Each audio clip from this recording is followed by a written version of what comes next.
एक बहू ऐसी भी।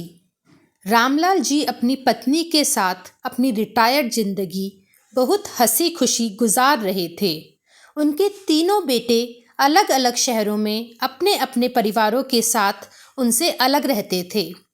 लेकिन रामलाल जी ने नियम बना रखा था, दीपावली पर तीनों बेटे सपरिवार उनके पास आते थे। वो एक सप्ताह कैसे मस्ती में बीत जाता था, किसी को कुछ पता ही नहीं चलता था।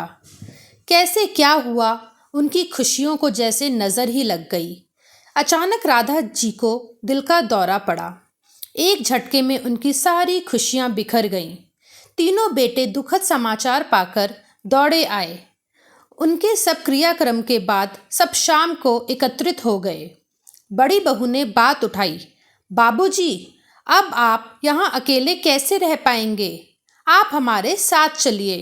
नहीं बहू, अभी यहीं रहने दो, यहाँ अपनापन लगता है।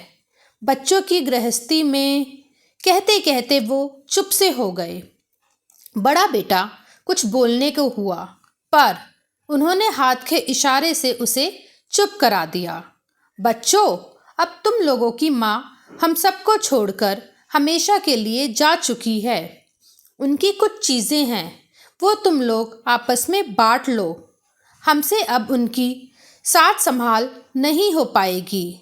यह कहते हुए रामलाल जी अलमारी से कुछ निकाल कर लाए। मखमल के थैले में बहुत सुंदर चांदी का श्रृंगार दान था। एक बहुत सुंदर सोने के पट्टे वाली पुरानी हाथ की घड़ी थी। सबके सब एक साथ इतनी खूबसूरत चीज़ों पर लपक से पड़े। छोटा बेटा जोश में बोला, अरे ये घड़ी तो अम्मा विनीता को देना चाहती थी। रामलाल जी धीरे से बोले, और सब तो मैं तुम लोगों को बराबर से दे ही चुका हूँ। इन दो चीज़ों से उन्हें बहुत लगाव था। बेहद चाव से कभी कभी निकाल कर देखती थीं, लेकिन अब कैसे उनकी दो चीज़ों को तुम तीनों में बांटूं? सब एक दूसरे का मुंह देखने लगे। तभी मंझला बेटा बड़े संकोच से बोला, ये श्रृंगारदान वो अक्सर मीना को देने की बात करती थी, पर समस्या तो बनी ही थी। अब रामलाल जी अपने मन में सोच रहे थे, बड़ी बहू को क्या दूं? उनके मन के भाव को शायद बड़ी बहू ने पढ़ लिए। बाबूजी, आप शायद मेरे विषय में सोच रहे हैं। आप श्रृंगारदान मीना को और हाथ वाली घड़ी विनीता को दे दीजिए। अम्मा भी तो यही चाहती थी। पर श्वेता, तुझे क्या दूं? समझ में नहीं आ रहा। रामलाल जी बोल पड़े, आपके पास एक और अनमोल चीज़ है, और वो अम्मा जी हमेशा से मुझे ही देना चाहती थीं। सबके मुंह हैरानी से खुले के खुले रह गए। दोनों बहुएं तो बहुत हैरान परेशान हो गईं।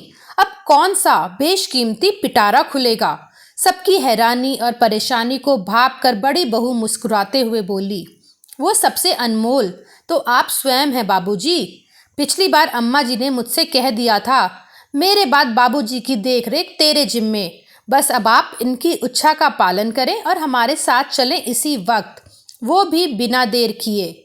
ये सुनकर रामलाल जी की आंखें नम हो गईं और वहाँ मौजूद कुछ की आंखें नीची। वीडियो पसंद आए तो वीडियो को लाइक करें और अपने राय हमें अवश्य दें। धन्यवाद।